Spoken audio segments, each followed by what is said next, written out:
Друзья, мое выступление – это отчет за 2 года работы Высшего Совета АРОА о текущем моменте и общественно-политической ситуации в стране, а также предложения по выходу из сложившегося положения. После силового захвата власти в январе 2020 года президент Хаджимба, чтобы избежать еще большей эскалации, подал в отставку. АРОА, думая о будущем народа и государства, не стала объявлять бойкот выборам и призвала народ участвовать в выборах нового главы государства. Что обещала нынешняя власть в лице президента и премьер-министра, мы хорошо помним. К сожалению, ни одного предвыборного обещания власть не выполнила. Даже через 2 года не смогли поменять законодательство и привести выборы в парламент по смешанной системе. Также было обещано сократить число госчиновников, отмены ввозного НДС, принятие закона об образовании, перераспределение полномочий между парламентом и президентом. Для проведения обозначенных президентом реформ пандемия и спецоперация России в Украине не помеха. На это даже не нужны дополнительные средства из бюджета. Сокращение госслужащих привело бы к экономии государственных средств. У них же все наоборот. Количество министерств увеличилось с 12 до 14. Появились новые штаты, добавились какие-то постоянные представители президента в районах. И, видимо, мы увидим еще много надуманных и совершенно ненужных должностей. Несмотря на обещание, что перед законом все будут равны, что мы видим в реальности? Если ты во власти, то тебе можно устраивать драки, избивать людей, стрелять, нарушать права других, и тебе за это ничего не будет. Законы исполняются в одностороннем порядке, и это называется разделение народа и беспредел. В этих сложных условиях более полугода АРОА была единственной оппозиционной силой, которая выступала с критикой власти. Мы несколько раз встречались с президентом и старались создать платформу для обсуждения и решения проблем, но не нашли понимания по большинству вопросов, связанных с государственным устройством, проведением реформ, изменением системы выборов и так далее. Любая оппозиция стремится к власти, но мы отвергаем формулу «власть ради власти». Это не соответствует нашим принципам. Власть должна защищать интересы всего народа и государства, а не строить подорожники, нефтебазы и продавать объекты стратегического значения. Национальные интересы, энергетику, недра, недвижимость. Милиция, прокуратура, телевидение должны служить всему народу, а не отдельной политической партии. Такой цензуры, как сейчас на АГТРК, никогда не было. Прямые эфиры с участием оппозиции исчезли из программ телевидения. В нарушении законодательства ограничен доступ населения к жизненно важной информации. А теперь о уровне жизни населения. Цены поднялись на все и сразу, на 100 и более процентов. Даже в тех сферах, в которых не было необходимости. Господа чиновники, вы когда-нибудь разом на 100% поднимали зарплаты кому-либо? Как можно было поднять цены на электроэнергию сразу более чем на 100%? Мы считаем, что многие решения, принятые правительством, особенно в сфере энергетики, с осени 2020 года, антинародными. Эти решения привели к небывалому энергетическому кризису. Люди в холодное время года оставались по 7-8 часов без электричества. Старики и дети болели. Портилась бытовая и компьютерная техника. Если разобраться по существу, то это не они нам должны цены поднимать, а мы на них должны подавать в суд. И все это происходило в разгар пандемии, происходит сейчас. Добросовестные граждане, которые всегда платили за электричество, возмущены решением правительства и говорят, что не будут платить за электричество после повышения цен. Исполнительная власть отбросила страну в прошлое. И то, что эти люди не ушли в отставку до сих пор, это наша с вами вина. И до тех пор, пока мы не выйдем на улицы с требованием их отставки, мы будем существовать в условиях беспредела.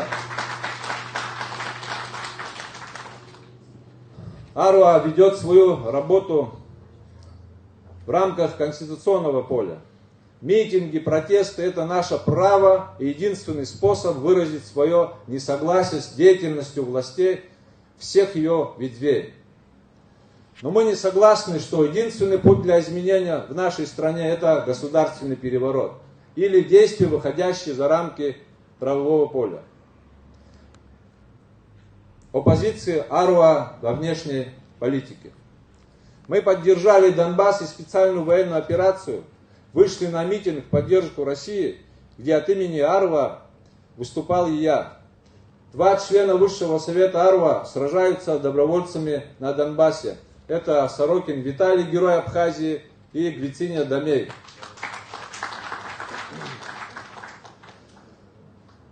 Мы видим призывы к Грузии открыть второй фронт в Абхазии и Южной Осетии. И должны понимать, что если Россия не достигнет своей цели, в Украине война придет к нам. Мы не должны забывать, как украинские нацисты воевали на стороне Грузии, как в 1992-1993 годах, так и в 2008. А готова ли наша армия противостоять агрессии? На наш взгляд, Министерству обороны срочно надо провести реформы, принять взвешенные кадровые решения, привлечь все силы на строительство фортификационных сооружений, принять весь комплекс мер по защите нашей страны и гражданского населения в случае начала боевых действий. А теперь давайте вспомним, что мы за 2 года предлагали власти и с чем мы боролись. Первое. В пик распространения пандемии АРОА предлагала обратиться к России для создания полевого госпиталя. Власть не слышала. Ценное время было упущено. Многие наши граждане скончались. Не хватало вакцины и медикаментов. Спасибо нашим бизнесменам, патриотам и московской диаспоре, оказавшей больше помощи стране и народу, чем наше правительство. Второе. В августе 2020 года АРОА выразила протест по поводу визита грузинских политиков в Абхазию. В результате выяснилось, что организацией занимался помощник президента, который впоследствии подал в отставку. Третье. По нашей инициативе прошли слушания в парламенте по внешнеполитической доктрине государства. Мы предложили президенту разработать единую стратегию. Вместо этого получили концепцию, в которой говорилось о многоуровневых переговорах с Грузией, с вражеской Грузией. Неприемлемая для нас позиция. Прошло несколько месяцев, прежде чем мы убедили президента убрать данный пункт. Четвертое. АРОА выступила против грузино-абхазских бизнес-проектов и визитов в Грузию, что неприемлемо без политических решений о признании Абхазии. Пятое. Предпринимались попытки внести изменения в законы, которые позволяли бы массово менять национальную принадлежность для получения гражданства. Я говорю о попытках вернуть нас к вопросу о паспортизации граждан Грузии. Нас услышали в парламенте и на следующий день отменили прежнее решение. Друзья, думаю, этого перечня достаточно. Хотя можно было бы продолжить о провале в молодежной политике, деградация, падение уровня образования и патриотического воспитания. В нашем обществе больше стали ценить богатство, чем образованность и воспитанность. Уважаемые друзья, еще было много других вопросов, которые мы решали последние 2 года. Но не могу не сказать и о нарушении Конституции президентом, который 2-й год подряд не выступает с обращением к парламенту и народу. Дорогие соотечественники, когда мы защищали Родину, наши идеи были не деньги, а свобода и независимость нашего государства. Эта идея объединила народ и вела нас к победе под руководством великого Владислава. Мы не против богатых и успешных людей, мы против хамства, наглости и циничности. Мы против несправедливого распределения национальных богатств. Поэтому мы хотим призвать всех людей и своих политических оппонентов вместе определить нашу цель. Идею, которая объединит наш многонациональный народ. Мы хотим предложить идею, которая звучит так. Вернуть доверие общества к власти, государству, доверие к словам, уважение к старшим. Но для того, чтобы вернуть доверие к друг другу, нам надо говорить правду и поступать по совести. Каждый из нас должен начать с себя и быть честным перед собой. Мы все должны понять, что капитализм в его классическом понимании не годится для нашего общества. Конечно, у нас будет предпринимательство и частная собственность, но это не должно быть за счет коррупции и близости к власти. Сегодня народ сталкивается с избирательным применением законов. Не буду приводить примеры, вы их все знаете. Давайте признаемся, что наша страна и наш народ находятся на грани гибели. И если мы все вместе не договоримся, не сделаем честный анализ положения дел в ближайшее время, то останемся без страны. Мы уверены, что наглецы, проходимцы, аферисты, неучи и казнокрады должны быть отстранены от власти. Необходимо создать систему, которая минимизирует попадание таких людей во власть. Каждый чиновник перед вступлением в должность должен приносить публичную клятву верности стране и народу. Что касается политических реформ, давно назрела необходимость перехода на парламентско-президентскую форму правления. Избрать парламент по смешанной системе. Мы должны перераспределить полномочия между парламентом и президентом и дать возможность народным избранникам принять самое непосредственное участие при формировании Кабинета министров. Необходимы фундаментальные реформы в социально-экономической сфере.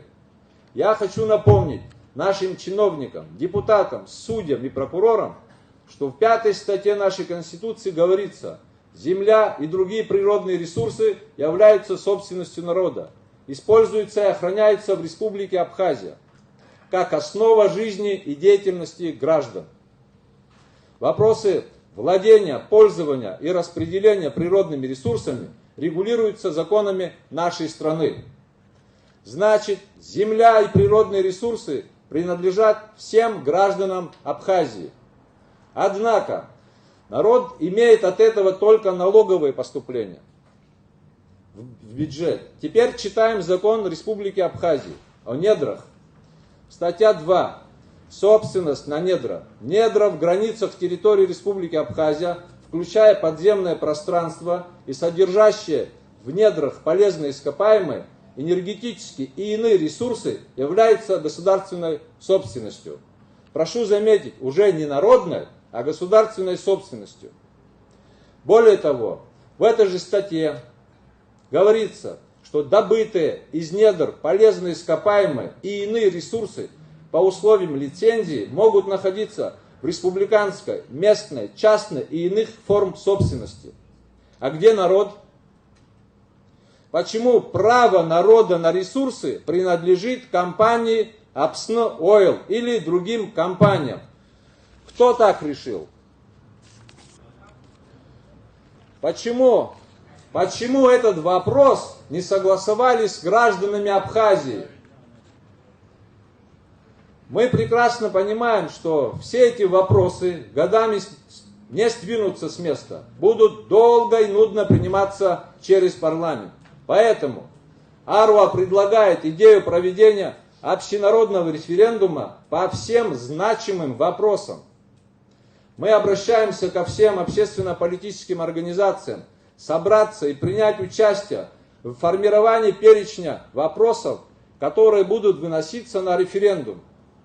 Обращаемся к депутатам парламента поддержать нашу инициативу. У нас есть готовые предложения по этому поводу. Наш народ поверит политикам, когда увидит справедливость в перераспределении национальных богатств. Мы считаем, что в компаниях, которые добывают или будут добывать полезные ископаемые, доля участия государства должна быть обязательно, например, не менее 30%, может и больше, которые поступят государству при использовании национальных ресурсов, будут перечисляться в равной пропорции на счета всех граждан Абхазии. Аруа считает своим долгом отстаивать права людей, защищавших Родину. Государство должно предоставить семьям погибших, ветеранам первой группы, женщинам, ветеранам войны и многодетным семьям по 7 киловатт-часов в бесплатное пользование. Ветераны обеспокоены ростом наркозависимых в нашей стране. Гибнет молодежь, гибнет страна. И мы должны остановить этот процесс, даже используя жесткие, непопулярные методы. Поэтому мы предлагаем парламенту отменить мораторий на смертную казнь для поставщиков и распространителей наркотических веществ. Друзья, вопросов, которые надо решить, очень много, и мы призываем создать общественную площадку для обсуждения и экспертной оценки всех беспокоящих общество тем. Дорогие друзья, Аруа всегда будет стоять на защите интересов суверенной Абхазии. Спасибо за внимание.